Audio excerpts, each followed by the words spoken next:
নমস্কাৰ ছাত্ৰ ছাত্ৰীসকল আজি পুনৰ আহিছোঁ তোমালোকৰ মাজলৈ যে তোমালোকে গম পাইছাই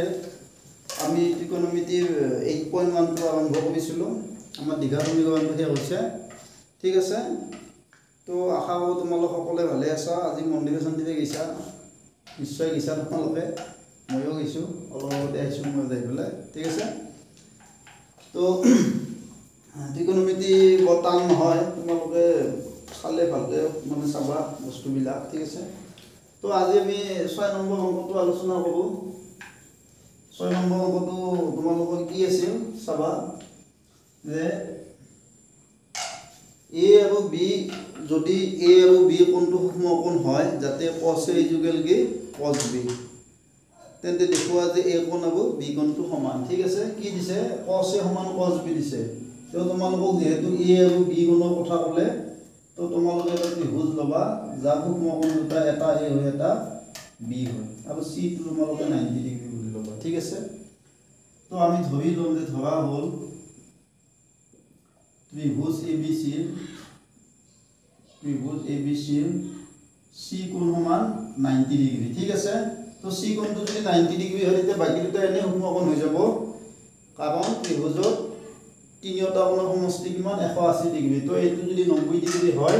তেতিয়া বাকি দুটাৰ যোগফলটো 90 ডিগ্ৰী হ'ব মানে দুটা 90 ডিগ্ৰীতকৈ সৰু হ'ব ঠিক আছে তো এটো থৈ ইলা নাকে C কোণটো আমাৰ 90 ডিগ্ৰী এতিয়া তোমালোকক কি দিছে যে এতিয়া দিয়া আছে কি দিয়া আছে তোমালোকক দিয়া আছে cos A equal cos B দিয়া আছে ঠিক আছে তো cos A equal cos B তো এতিয়া cos মানে কি আছে cos মানে আছে ভূমি বাই অতিভুজ মানে কৰ্ণ অতিভুজ বা কৰ্ণ হেতু আমি একে বুলি কৈছিলো কিন্তু একে নহয় মনত ৰাখিবা তো cos মানে আছে ভূমি বাই অতিভুজ তো এই কোণটো যেতিয়া লম এই কোণটো ললে মই আগতে কৈছিলো এই কোণটো ললে এই কোণৰ বিপৰীত ফালে লম্বডাল থাকে তাৰমানে ইয়াতে BC ডাল লম্ব হ'ব ঠিক আছে তো ভূমি কোণডাল হ'ব সমকোণৰ বিপৰীত ফালে অতিভুজডাল থাকে গতিকে নিশ্চয় এডাল ভূমি হ'ব তাৰমানে ভূমি মানে AC হ'ব আৰু অতিভুজ কোণডাল AB ডাল ঠিক আছে তো AC বাই AB হ'ব আকৌ এতিয়া চাবা যে cos B আছে cos B মানে এই কোণটো তো এই কোণটো হেতু কোণ যদি আমি লম তেতিয়া ইয়াৰ বিপৰীত ফালে এডাল বাহু আছে তাৰমানে এডাল লম্ব হ'ব এবাৰ তো নিশ্চয় ভূমি কোণডাল হ'ব BC ডাল হ'ব ভূমি আৰু অতিভুজডাল চেঞ্জ নহয় অতিভুজ AB হ'ব সদায় সমকোণৰ বিপৰীত ফালে কি থাকে অতিভুজ থাকে ঠিক আছে তো আমি এনেকৈ পাম তো এতিয়া তোমালোকে এটা কাম কৰিব পাৰা যে ইয়াতো তলত AB আছে ইয়াতো হদটো AB আছে তো তোমালোকে AB উঠাই দিব পাৰা ঠিক আছে তো আমি কি পাম d equal AC equal BC পাম মানে এই দুটা আমি ক্যান্সেল কৰি দিব পাৰো ঠিক আছে তো AC ইকুৱেল BC তো AC ইকুৱেল BC মানে তুমি তোমালোকে এই ত্ৰিভুজটো কি বলা এডাল বাহু বা এডাল বাহু সমান বলা ঠিক আছে তো এতিয়া এটা কথা আমি জানো যে ত্ৰিভুজৰ সমান বাহুৰ বিপৰীত কোণবিলাক সমান ঠিক আছে তো এই দুডাল বাহু যেহেতু সমান তো ইয়াৰ বিপৰীত ফালে এই কোণ এই বাহুডালৰ বিপৰীত ফালে এই কোণটো আছে এই বাহুডালৰ বিপৰীত ফালে এই কোণটো আছে ঠিক আছে তো আমি কি পাম দিস ইমপ্লাইজ a কোণ সমান b কোণ পাম ঠিক আছে তোমালোকে ইয়াতে লিখি দিব পাৰা যেহেতু ত্ৰিভুজৰ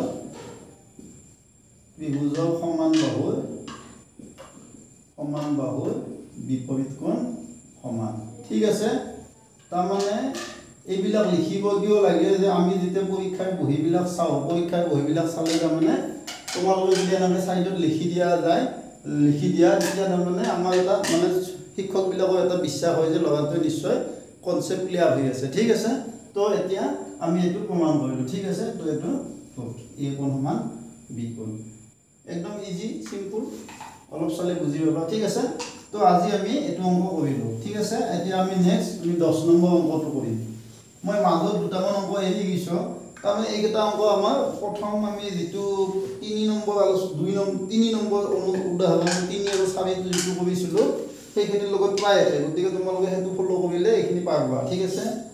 তো এতিয়া 10 নম্বৰ অংকটো চাবা 10 নম্বৰ অংকটো কি দিছে তো ত্ৰিভুজ PQ আৰু Q কোণটো সমকোণ এটা ত্ৰিভুজ PQ আৰু Q কোণটো তোমালোকক কি দিছে সমকোণ দিছে তো Q টো পি ইয়াতে ল য'ত ল তোমালোকৰ নিজা কথা এইটো ঠিক আছে খালি কিউটো 90 ডিগ্ৰী ল'বা ঠিক আছে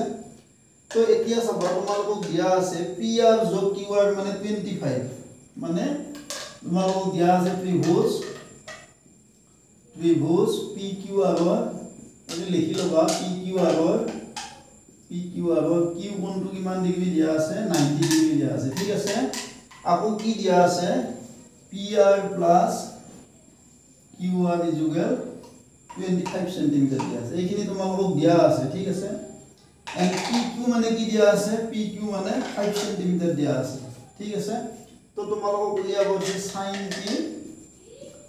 cos পি উলিয়াব যে মই এটা উলিয়াই দিম বাকি তোমালোকে নিজে কৰিবা ঠিক আছে তো এইখিনি বস্তু আমাৰ দিয়া আছে কি দিয়া আছে P R plus Q R 25 আৰু পি কিউ মানে 5 সেন্টিমিটাৰ দিয়া আছে ঠিক আছে তো এতিয়া এটা কাম কৰা তোমালোকে এটো সাবা যে আমি পি কিউ মানে এই বাহুলৈ মান আমি জানো ঠিক আছে তো আমি এইটোৰ পৰা আমি যিকোনো এটা বাহু উলিয়াই লম ঠিক আছে তো তোমালোকে চোৱা P R plus Q R মানে কি দিয়া আছে 25 দিয়া আছে তো ইয়াৰ পৰা এতিয়া এনেকৈ লিখি লবা এতিয়া P R plus Q R সমান 25 তো ইয়াৰ পৰা তোমালোকে পি আৰ মানে কি পাবা পি আৰ মানে 25 এই কিউ আৰ টি পিনে যোগ আছে সমান চিহ্ন ইফালে মিলি বিয়োগ হ'ব ঠিক আছে তো পি আৰ মানে তোমালোকে পাবা 25 মাইনাস কিউ আৰ পাবা ঠিক আছে তো এতিয়া তোমালোকে পাইথাগোৰাছৰ উপপাদ্যটো ইউজ কৰা যে ত্ৰিভুজ পি কিউ আৰৰ পৰা পাইথাগোৰাছৰ উপপাদ্য মতে আমি কি পাম উপপাদ্য মতে পাও পাইথাগোৰাছৰ উপপাদ্য মতে আমি কি পাম কি আছিল অতিভুজ স্কয়াৰ সমকোণী ত্ৰিভুজৰ ক্ষেত্ৰত কি আছিল অতিভুজ স্কয়াৰটো কি আছিল লম্ব স্কয়াৰ প্লাস ভূমি স্কয়াৰ কলমটো আজি ডিস্টাৰ্ব দি আছে ভূমি স্কয়াৰ ঠিক আছে কৰ্ণ অতিভুজ স্কয়াৰ সমান লম্ব স্কয়াৰ প্লাস ভূমি স্কয়াৰ ঠিক আছে তো তোমালোকে এতিয়া ইয়াতে পি আৰ মানটো বহুৱাই দিয়া পি আৰ মানে কি পাইছা 25 মাইনাস কিউ আৰ তো এটো 25 মাইনাস কিউ আৰ বহুৱাই দিয়া ঠিক আছে উপৰত স্কয়াৰটো আছে দিয়া আৰু পি কিউ মানে কি দিছিল পি কিউ মানে 5 দিছিল 5 গতি 5 টো বহুৱাই দিল ঠিক আছে আৰু কিউ আৰ বাহুটোৰ মান দিয়া নাই তো কিউ আৰ টো এনেকৈ হ'ব কিউ আৰ স্কয়াৰ এটো এনেকৈ হ'ব ঠিক আছে এখানে চাই লোৱা তো পি আৰ মানে আমি ইয়াৰ পৰা বহুৱাই দিলো 25 মাইনাস কিউ আৰ ঠিক আছে আৰু এটো পি কিউ মানটো 5 আৰু কিউ আৰ টো আমাৰ এনেকৈ থাকি গ'ল ঠিক আছে তো এতিয়া আমি 1 ৰ পৰা বুলি লিখি দিব পাবো ইয়াতে আমি 1 টো ইউজ কৰিছো 1 ৰ পৰা লিখি দিব পাৰা বনাই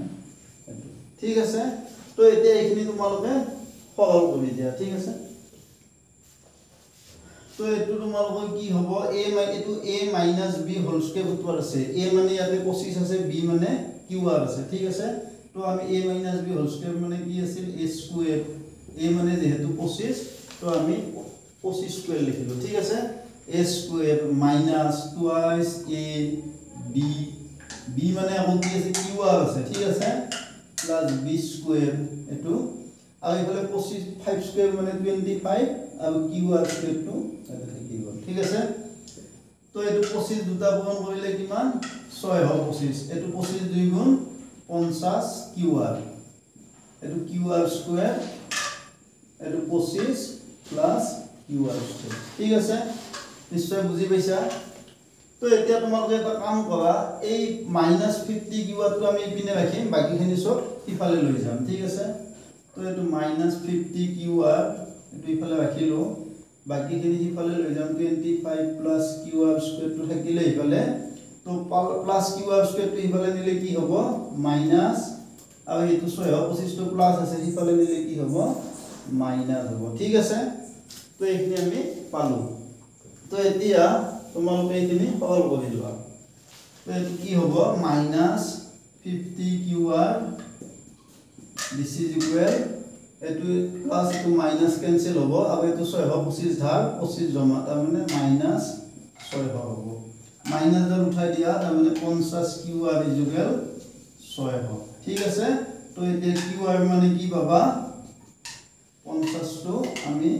ইফালে মিলি হৰণ হ'ব ঠিক আছে তাৰ মানে এটো শূন্য শূন্য কাট যাব আৰু এটো 12 হ'ব ঠিক আছে মানে 50 এটি 6 12 বাজ যায় ঠিক আছে তো qr মানে আমি কি পালো 12 পালো ঠিক আছে তো এতিয়া এইখিনি তোমালোকে চাই লোৱা তো এতিয়া তোমালোকে 1 যেটো মই মাৰ্ক কৰিছিলো 1 বুলি তো 1 ত আমি qr ৰ মানটো বহুৱাই দিলে আমি pr টো পাই যাম ঠিক আছে তো আমি এতিয়া 1 ৰ পৰা চাম এতিয়া 1 implies 1 ত আমি কি লিখিছিলো pr মানে কি লিখিছিলো pr মানে 25 মাইনাস qr ঠিক আছে তো 25 qr মানে আমি 12 পালো তাৰ মানে কি হল 5 দুই গলি 3 দুই ভাগ গলি 13 হল ঠিক আছে তো আমি যেটো ত্রিভুজ লৈছিলো এই ত্রিভুজটো আমি তিনিওডাল বাহু গম পাই গলো তাৰ মানে আমি এতিয়া কিউ কোণটো সমকোণ আছিল ইয়াতে p ধৰিছিলো আমি ইয়াতে 8 ধৰিছিলো ঠিক আছে তো তোমালোকে pq বাহুডাল কিমান পালা 5 পালা আৰু এটো pr ডাল কিমান পালা 13 পালা আৰু এটো qr ডাল আমি 12 পালো তো তিনিডাল বাহু পাই গলো ঠিক আছে তো এতিয়া তোমালোকে যেটো ইচ্ছা হেতু উলিয়াব এতিয়া আমাক কি লাগে sin p sin মানে কি আছিল sin মানে আছিল লম্ব বাই অতিভুজ আছিল ঠিক আছে তো p কোণটো যেতিয়া আমি লম তেতিয়া লম্ব গুণডাল হ'ব qr ডাল হ'ব আৰু অতিভুজ ডালটো ঠিকে থাকিব pr তাৰ মানে আমাৰ এনসাৰটো কি হ'ব qr ৰ মানটো বহুৱাই দিয়া 12 আৰু pr ৰ মানটো 13 ঠিক আছে তো আমি এটো 12/13 পাম হেনাকে তোমালোকে cos p টো নিজে কৰি লবা ঠিক আছে তো এতিয়া আমাৰ এখিনি আমি শেষ কৰিলো তো এতিয়া আমাৰ সময় হৈছে দুটা শৰ্ট প্ৰশ্ন তো এতিয়া আমাৰ শৰ্ট প্ৰশ্ন দুটা আমি আলোচনা কৰো ঠিক আছে তো এটা কোণ প্ৰথমটো কি দিছে চাবা যে এটা কোণ থিতাৰ বাবে তলৰ কোণটো মান sin থিতা হ'ব নোৱাৰে তো sin থিতাৰ মান ইয়াতে চাৰিটা দিছে এটা 7/5 5/7 1 আৰু 0 তো তোমালোকে জানাই যে sin 90 ডিগ্ৰী মানে 1 গতিকে এইটো মান হ'ব পাৰিব sin 0 ডিগ্ৰী মানে 0 এইটো হ'ব পাৰিব গতিকে আমাৰ এনসাৰটো থাকিব এই দুটাৰ মাজত ঠিক আছে তো এই দুটা তোমালোকে মনত ৰাখিবা যে sin থিতা মানে কি লম্ব বাই অতিভুজ তো অতিভুজডাল সদায় লম্বতকৈ কি দীঘল হয় গতিকে ইয়াতে লম্ব বাই অতিভুজ বুলি মিলাইছিলে তোমালোকে লম্ব 7 অতিভুজ 5 গতিকে এই মানটো আমাৰ অসম্ভৱ কিন্তু এইটো লম্ব বাই অতিভুজ মানে এটো অতিভুজডাল দীঘল ঠিকে আছে হ'ব পাৰে কিন্তু এইটো আমাৰ হ'ব নোৱাৰে কাৰণ লম্বডাল অতিভুজতকৈ দীঘল হ'ব নোৱাৰে ঠিক আছে তো ইয়াতে লম্ব 7 অতিভুজ 5 গতিকে অতিভুজডালটো ছুটি হ'ব নোৱাৰে তো শুদ্ধ আনসাৰ এইটো হ'ব আৰু এইটোটো একদম সহজ যে tan 45 পূৰণ cot 45 মানে কিমান তো tan 45 ডিগ্ৰী মানে 1 cot 45 ডিগ্ৰী মানে 1 তো একে গুণ কি হ'ব আনসাৰটো 1 হ'ব ঠিক আছে তো আজি ভিডিওটো ইয়াতে সামৰিছো আশা কৰিছো তোমালোকে ভাল পাইছা গতিকে যদি ভাল পাইছা চেনেলটো সাবস্ক্ৰাইব কৰিবা লাইক কৰিবা আৰু কমেন্ট কৰিবা